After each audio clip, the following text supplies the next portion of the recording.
cristão, isso tem um peso muito importante. A preocupação, ela não pode ser vista como uma questão natural. Nós temos que combatê-la, porque Jesus vai chamar isso de idolatria. E ele vai usar três referências ou ilustrações para provar isso para nós: tesouro, olhar nesse mundo e servir a dois senhores. Tá bom? Vamos adiante. Então, para concluir a ideia, olhando já para o versículo 25, depois 31 e 34, Jesus vai dizer o quê? A preocupação é pecado. Por que preocupar-se com estas coisas é pecado? Deus vai dizer o seguinte, olha só, no versículo 31, né? Portanto, não se preocupem dizendo o que vamos comer, o que vamos beber, ou o que vamos vestir. O que Jesus está dizendo para nós? Portanto, não se preocupe com estas coisas. Se você voltar um pouco mais adiante, lá na oração do Pai Nosso, Jesus vai começar dizendo assim, olha, você ora diferente daqueles caras que acham que no seu muito falar serão ouvidos.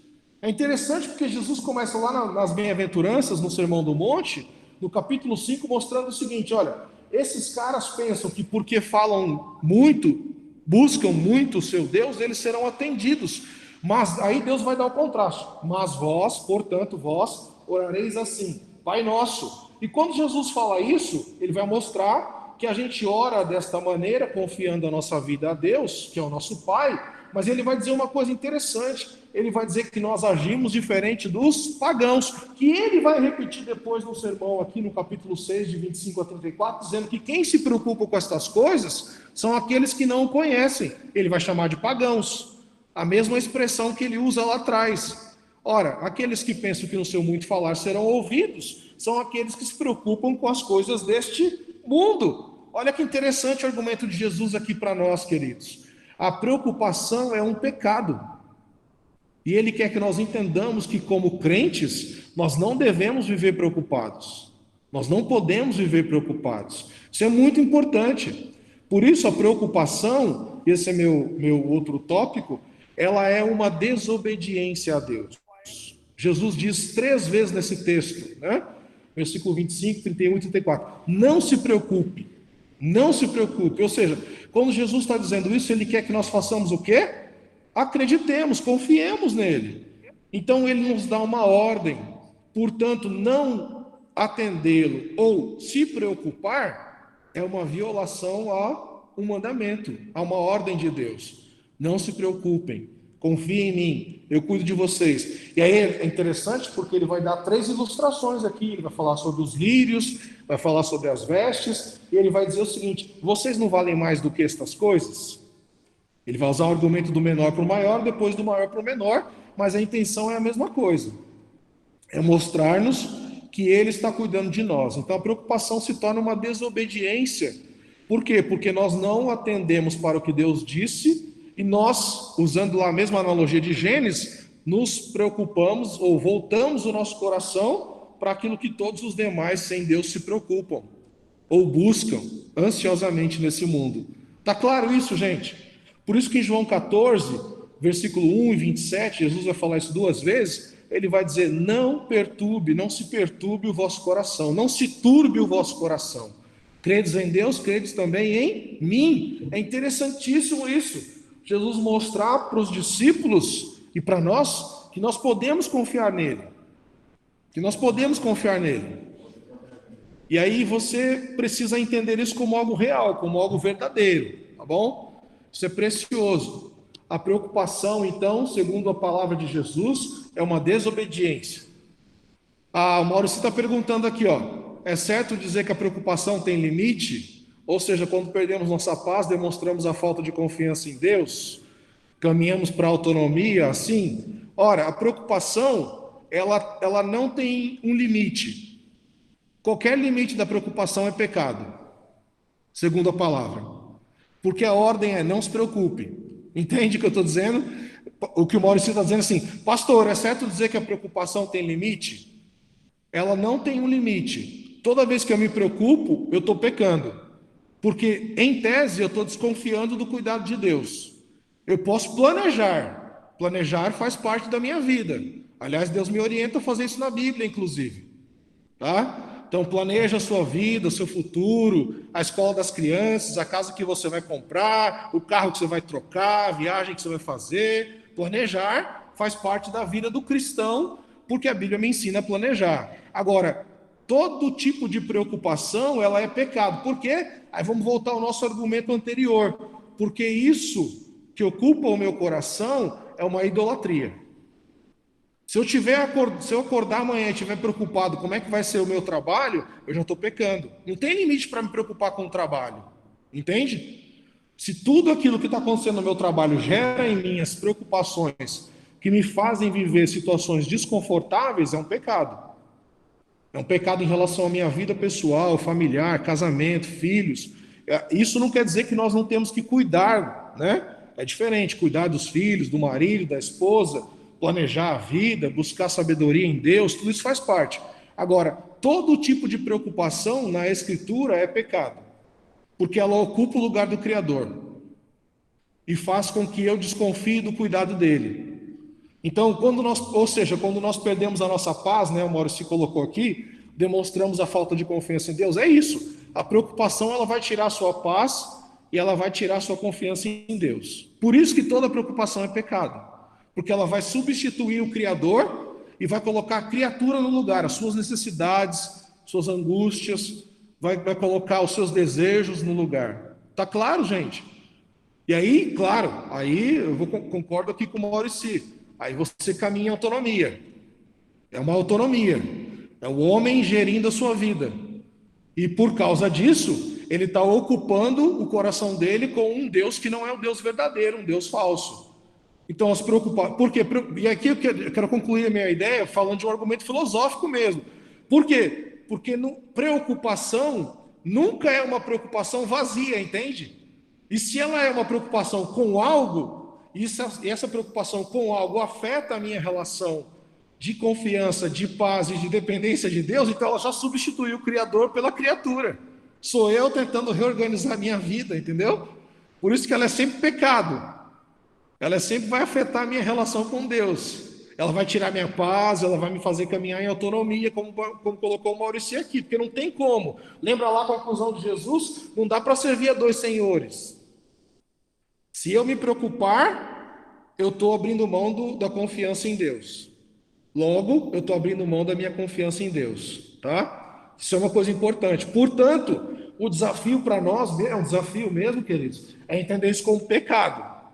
E lutando para dia a dia abrir mão disso e confiar em Deus, cuidado dele, da proteção, do amor, do suprimento, do cuidado do pastor supremo lá do Salmo 23, de João 10, que morre pelas ovelhas, que nos ama. É assim que nós temos que ver a preocupação, como algo que vai afetar a nossa confiança em Deus, que vai roubar a sua paz, a sua tranquilidade, a sua confiança. Por isso ela é sempre idolatria. Tá bom? Ela é sempre idolatria, tá? Nesse sentido, então, a nossa relação com o Criador precisa ser uma relação em que a gente vai se esvaziando. Eu vou falar uma coisa para completar essa ideia aqui, peraí. A preocupação gera medo, né? A Larissa está perguntando aqui, é isso, a preocupação gera medo. Aliás, o medo de Adão foi o quê? Deus escondeu de mim que eu posso ser como ele? Ele ficou preocupado, reagiu às suas preocupações de que maneira? Desobedecendo e depois teve medo. O medo é uma consequência do pecado, né? Medo é uma consequência do pecado, no caso do texto de Adão, tá? Há várias vertentes para o medo, né? Eu falei isso agora há pouco com uma pessoa. Tá? Ter medo de algumas coisas que são de andar em São Paulo de madrugada é seguro, é prudente, né?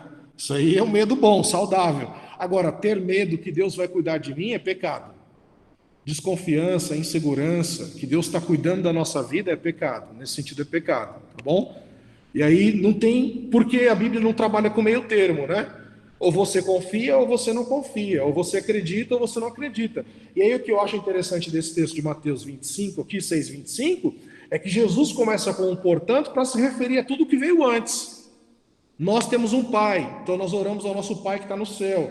Nós, quando jejuamos, não vamos buscar a recompensa dos homens, nós oramos em secreto, onde o nosso Pai em secreto nos vê. Nós não pensamos que no nosso muito falar nós seremos ouvidos, mas nós colocamos diante de Deus as nossas necessidades e Ele, segundo a sua bondade, nos atende. Pedir e dar-se-vos-á. Deus, na sua graça, nos supre.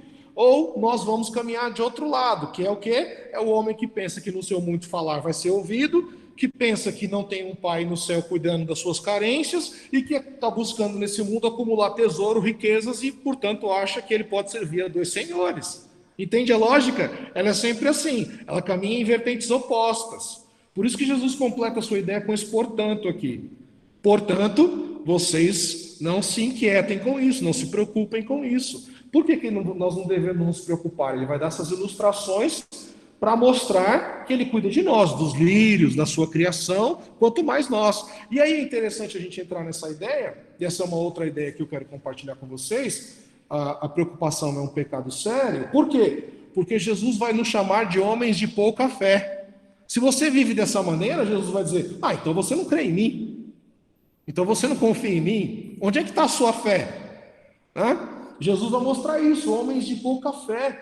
Homens que não confiam naquilo que eu posso fazer, que não confiam naquilo que eu posso agir, como eu estou cuidando. Vocês são homens de pouca fé. E aí o que é legal a gente perceber aqui é que as ilustrações sobre os lírios, sobre os pássaros, elas são uma manifestação, uma forma pedagógica de Deus nos instruir através disso, para a gente olhar que Ele cuida da sua criação. E nós somos a sua criação. E a criação, no caso cada um de nós, homens e mulheres, a imagem do Criador, temos mais valor do que os lírios e mais valor do que os pássaros. Os lírios que crescem, florescem e depois vão para o fogo. Entende isso? Então nós precisamos levar isso dentro do patamar de uma relação séria. Isso é importante. Por isso, Jesus vai concluir para nós o seguinte, mostrando para nós que nós não temos fé. Ele vai nos criticar por isso. Olha só, nem Salomão em toda a sua glória se vestiu como ele. Se Deus veste hoje a erva do campo, que existe e amanhã é lançada no fogo, não vestirá muito mais a você, homens de pouca fé. Portanto, não se preocupem o que vamos comer, o que vamos beber ou o que vamos vestir. Ora, se Deus cuida da sua criação, dos lírios, dos pássaros, de tudo, Ele não vai cuidar de você? Aí Jesus vai fazer uma pergunta, né? Homens de pouca fé, não se preocupem dizendo que vamos comer, beber ou vestir. Ele vai nos chamar a atenção aqui para uma reflexão importante, que é a nossa incredulidade. Isso é uma coisa muito importante. Quantas vezes o nosso coração, diante de preocupações deste mundo, não é levado à incredulidade? Em acreditar erroneamente, enganosamente, que Deus não é capaz de nos ajudar. Não é suficiente para resolver. Que esses problemas vão além da nossa perspectiva de um Criador. Não é? Isso é uma coisa então importante, porque Deus está nos questionando, né? O presbítero Oswaldo perguntando aqui para a gente, né? A preocupação mostra que você não crê nas Escrituras e que é dominado pelas circunstâncias? Claro, sem dúvida. É pecado.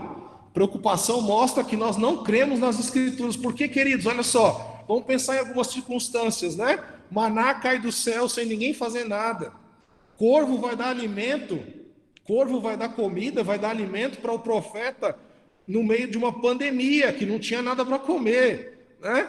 O povo caminha no deserto anos e anos e anos, e Deus vai dando comida e dá sapato, olha só, comer, beber e vestir, né? Não faltava água, não faltava roupa e não faltava comida no deserto. Até chegar à terra prometida, o povo viveu no deserto, comendo, bebendo e vestindo, promessa de Deus de Mateus.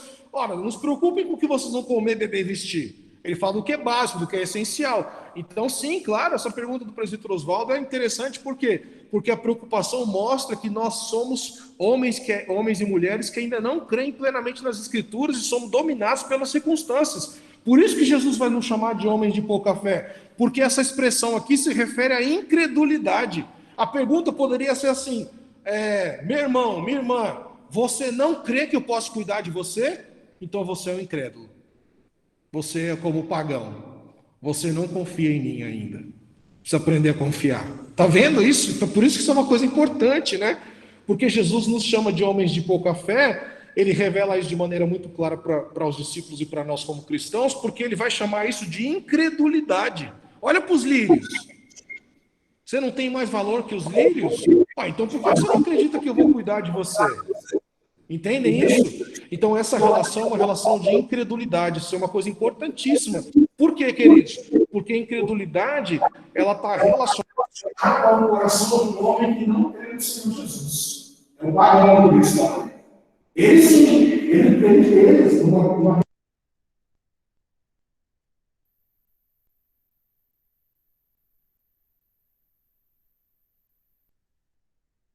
pode pensar, me ouvindo? Tá. Ele sim pode pensar, o pagão, que a vida dele está relacionada às coisas que ele busca nesse mundo, com as coisas deste mundo. Faz sentido para ele isso. Para nós, não.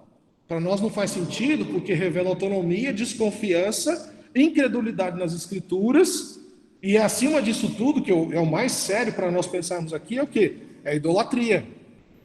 A idolatria de que essas coisas ocupam o lugar de Deus. Elas passam a nos dominar, né? Então, por exemplo, quando a gente pensa em consequências disso, um exemplo interessante a gente tem lá em Gênesis 20 com Abraão e Sara, né? Pode falar, Maurício, claro. Deixa o Maurício falar aqui, a gente vai caminhando para o fim. Diga. Sim, pastor. É interessante sobre esse tema. Eu que a minha conversão ocorreu depois dos 40 anos, né, de ter vivido, trabalhado muito. Eu tinha muitos problemas para dormir, muitos problemas. Parece que eu não desligava, não sei se os irmãos já viveram situação assim, parecia que eu não desligava. Então eu ficava ali, aquilo rodando, rodando. Por muitas das vezes eu deixei a agenda do lado da minha cama, e aí eu acordava assim preocupado, aí ficava escrevendo, e assim ia. Mas eu noto o seguinte, dentro do que tudo que houve comigo na conversão, esse foi um ponto assim que eu me recordo disso. E eu passei isso a gente até conversa, eu e a Márcia, eu passei a ter uma tranquilidade acerca disso quando eu entendi que eu não tenho controle das coisas. Mas o que é importante lembrar também que isso é algo oscilante, que se a gente não vigiar, essa é a palavra, se a gente não vigiar, não tiver constantemente vigiando e entendendo tudo isso que o pastor tá nos ensinando hoje, a gente volta para esse status quo, Uhum. para essa coisa do antigo homem e volta a se preocupar, e volta a ter a noite de sono. É isso É isso. mesmo. É assim mesmo. Legal. É isso mesmo. Você quer ver um exemplo disso? Gênesis 20, lá com Abraão e Sara diante do rei, né? Quem é essa mulher linda, formosa? É minha irmã, né? O que Abraão faz em Gênesis 20? Ele tem preocupação, ele tem medo do que o rei vai dizer, que ele percebe o desejo que o rei tem pela mulher dele, que ele faz? Ele tem medo daquilo, está preocupado com a reação, ele faz o que? Essa questão aí que o Maurício está dizendo, né? Você tem que vigiar, porque senão, uma vez ou outra, você vai voltar para o mesmo lugar. Aí o que Abraão faz? Não, essa aqui é minha irmã, pode ficar com ela se você desejar, né? E o rei depois vai até ele e vai dizer: ora, por que você mentiu para mim, cara? Quase eu possuí a sua mulher, quase fiquei com ela, quase me deitei com ela, você devia ter me contado. Qual é a preocupação de Abraão aqui? A preocupação dele era com a sua própria vida. Ele preservou sua vida. Eu sei lá o que esse cara vai fazer, eu vou deixar ele, se ele quer minha mulher, que ele tenha, uai, né? Isso que é interessante a gente perceber isso, porque a preocupação, ela vai gerar um efeito em nós, as consequências, né? E no caso aqui de Abraão é interessante porque o pai da fé, o cristão, ele é um homem crente, não há dúvida. Nesse momento aqui está preocupado em quê? Em preservar a si próprio, cuidar da sua vida. E aí ele oferece a esposa como não, pode ficar com ela. E Deus mostra que de fato ela é a esposa dele, tudo mais, o rei vem e o questiona. Mas o que é interessante a narrativa nesse texto é a gente perceber que Abraão tem uma preocupação.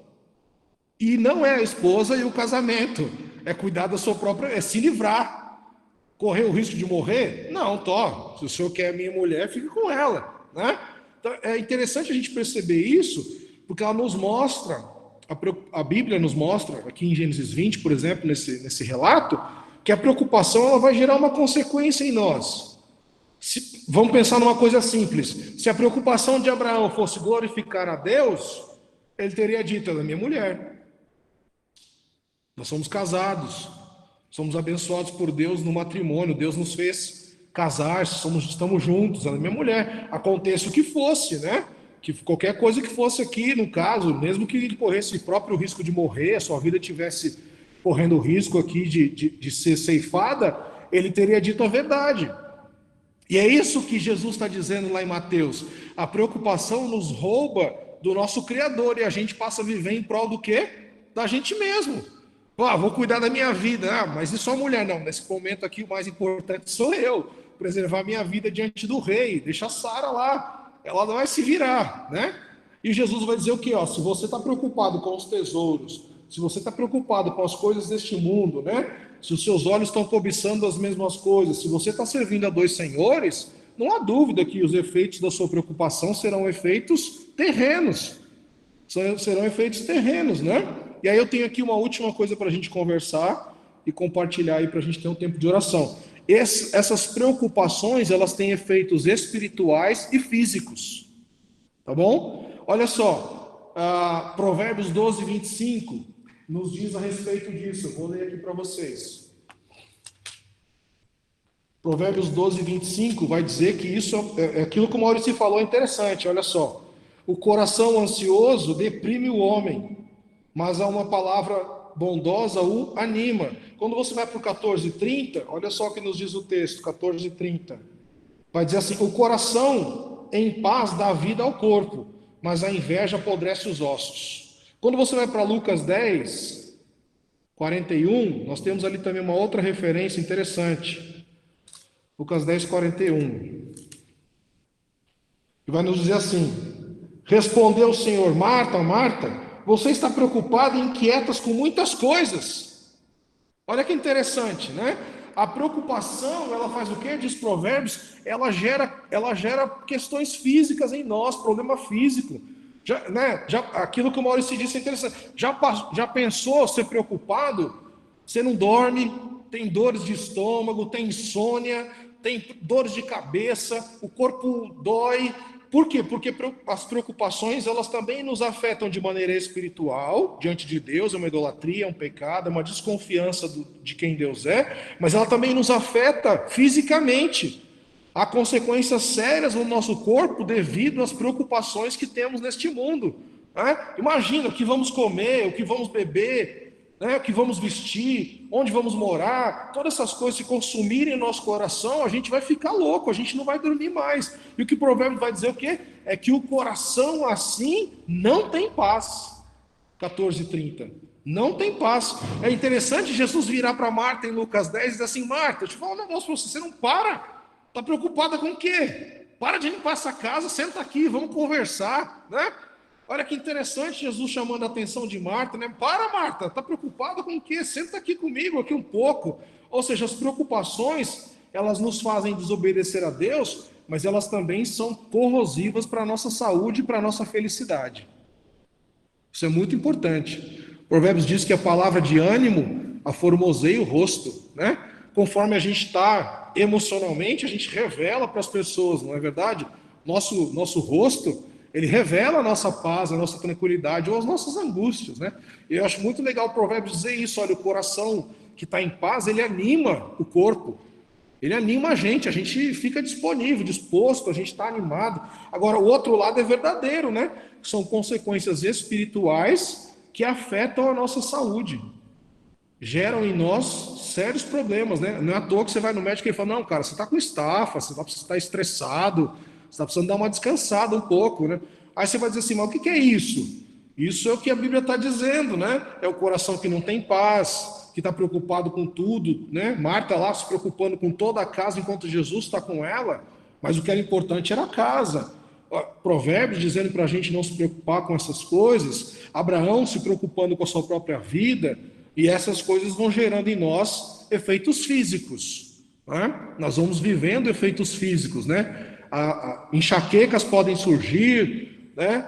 Você pode ter aí uma diabetes, o colesterol, enfim, porque Provérbios diz que o coração que não tem paz não se sente seguro, não tem ânimo, não encontra ânimo. Pelo outro lado, aquele que vive a experiência da confiança e da paz, recebe o quê? Recebe a confiança e recebe então também a perspectiva de uma vida com Deus, traz felicidade, né? O exemplo do Sadraque, Mesaque e Abdinego na fornalha. O Maurício está perguntando aqui, falando aqui, é isso, né? Confiança. Ora, é muito legal essa resposta, né? Ó, vocês não vão, quando tocar aqui a trombeta, vocês vão se prostrar diante de mim, tá bom? E eu quero ver se vocês não vão adorar. Porque se vocês não adorarem, eu vou jogar vocês na fornalha. E aí os meninos respondem assim: ó rei, fica sabendo de uma coisa, o Deus a quem nós servimos é poderoso para nos livrar, mas se ele não quiser, não tem problema nenhum. Né? Ou seja, é um coração confiante, confiante em Deus, não tem problema. A gente não vai ficar aqui angustiado, com medo que a gente vai ter que passar pela fornalha, não. Agora, é importante a gente dizer uma coisa para o Senhor: nosso Deus, a quem nós continuamente servimos, isso é uma expressão muito bonita, né? A quem nós continuamente servimos, pode nos livrar, se Ele quiser. Né? É um ato de confiança ali dos Sadraque, Mesaque e Abdinego, de Daniel, né? É um ato de confiança extremo em Deus, tá? Então, para a gente concluir aqui, eu volto lá para o nosso início. E aí vocês podem falar, conversar, a gente pode ter aqui um tempo para orarmos, tá bom? A Larissa aqui, né? O Maurício disse agora há pouco, um pouco de preocupação é saudável, só quando... Não, nenhum tipo de preocupação é saudável, tá? Toda preocupação nos rouba da confiança e da fé que temos que ter em Deus. Por isso que e a grande sutileza disso, queridos, a grande sutileza disso é a gente olhar para o mundo numa perspectiva horizontal e não diante de Deus e achar isso. As pessoas vivem preocupadas com alguma coisa. É impossível não estar preocupado com alguma coisa. Nós somos seres humanos preocupados. Nós sempre estamos preocupados com alguma coisa. Essa é a sutileza do diabo. É nos inserir no meio do povo não cristão e dizer assim, cara, não tem nada demais você estar preocupado com isso. Isso não permita que isso afete a sua vida. Preocupação é uma coisa que faz parte desse mundo. Todo mundo vive preocupado com alguma coisa, né? E aí o que a Bíblia nos mostra é o seguinte: Jesus dizendo o quê? Não se preocupem, porque se vocês se preocupam, vocês demonstram incredulidade. Incredulidade, vocês não confiam em mim, vocês não têm fé, né? Então a gente tem que andar nessa. É claro, como bem foi dito aqui, Maurício e vocês, tem momentos, como Abraão fez lá em Gênesis, tem momento que a gente vai errar, faz parte da nossa caminhada cristã, mas nós não podemos achar que a preocupação é uma coisa natural na vida do crente. Ela rouba a nossa alegria, arrebenta com a nossa relação com Deus, tira a nossa fé, traz incredulidade para nós. E muitas das angústias, né, que eu conversei no domingo lá no sermão de Mateus, de Filipenses, perdão, às vezes é isso, né? O que gera ansiedade em nós? Aí nós ilusoriamente acreditamos assim, eu estou precisando de um ansiolítico, eu vou tomar um remédio. Quando na verdade a minha preocupação ela é gerada pelo quê? Pela minha autonomia e pelo meu desejo, pela minha idolatria de acumular, de ter, de possuir, de conquistar, de ganhar. E aí isso vai me consumindo mesmo. Isso vai tomando conta do meu coração mesmo. Eu vou passando a ser um ser que vive para o dinheiro, que vive para a família, que vive para o carro, que vive para a viagem, ou vive para si mesmo, né? E quanto mais eu entro nessa vertente, mais consumindo esse tipo de Deus falso eu estou. E por consequência negando o Deus verdadeiro. E a sutileza do diabo é essa. Cara, não fica esquentando a cabeça com isso, porque é impossível não ficar preocupado nesse mundo. Deus vai entender você, né? Mas isso, eu queria que a gente pensasse nisso como uma coisa séria, né? Isso é uma questão moral mesmo, né? Que herdamos em Adão e que nós temos que lutar para despojar do nosso coração, para colocar para fora. Tem vezes que vai estar lá, que vai falar mais alto, e a gente vai ter que se arrepender, pedir perdão, dizer, Senhor, me perdoa, não confio em você, não confio, hoje eu não confiei no seu cuidado, no seu livramento, na sua provisão, e me ajuda a depender do Senhor. Isso é importante. Agora, nunca vejamos isso, queridos, como uma coisa natural, que não é. Não é natural. Preocupar-se com as coisas deste mundo é uma questão, é um mal moral que nós herdamos com a queda, com o efeito da queda em nós, tá bom? Volta ao início. Você pode dizer que essa semana ou a semana passada você não está preocupado com nada?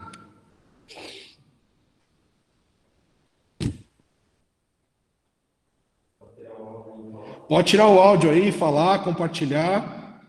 Diz assim, ó, eu estou angustiado hoje. Precisamos orar. A gente vai orar para que a gente concluir aqui esse tema.